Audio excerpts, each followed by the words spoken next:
तेनालीराम। बहुत वर्ष हुए, विजयनगर में एक राजा राज करता था। उसका नाम था कृष्णदेव राय। एक बार उसके राज्य में चूहों की भरमार हो गई। जिधर देखो चूहे ही चूहे। राजा ने हुक्म सुनाया, हर घर में एक बिल्ली अनिवार्य रूप से पाली जाए।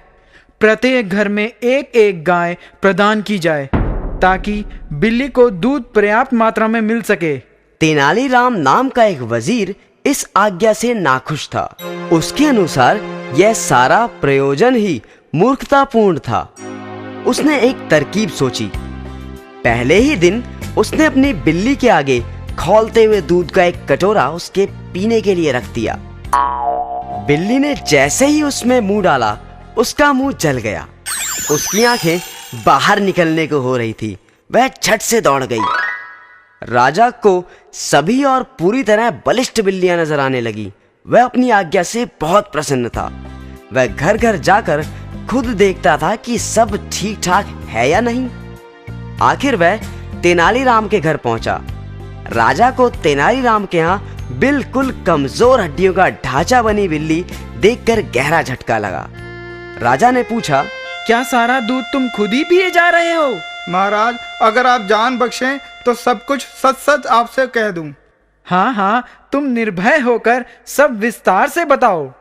महाराज, पता नहीं क्या हुआ, मेरी बिल्ली तो दूध ही नहीं पी रही है। यह कैसे हो सकता है? आप स्वयं ही देख ले महाराज।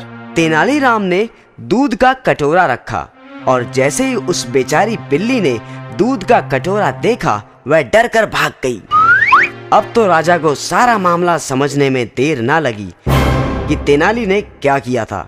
उसने हुक्म सुनाया, तेनालीराम को बंदी बना लिया जाए और उसकी पीठ पर 100 कोड़े लगाए जाएं। तेनालीराम ने नजरें उठाए बिना कहा, ठीक है महाराज, मुझे सख्त से सख्त सजा दें, परंतु जरा सोचिए कि हम देशवासियों के पीने के लिए भी जब दूध पर्याप्त मात्रा में उपलब्ध नहीं है, तो क्या यह मूर्खता नहीं है कि हम सारा दूध बिल्लियों को पिला दें?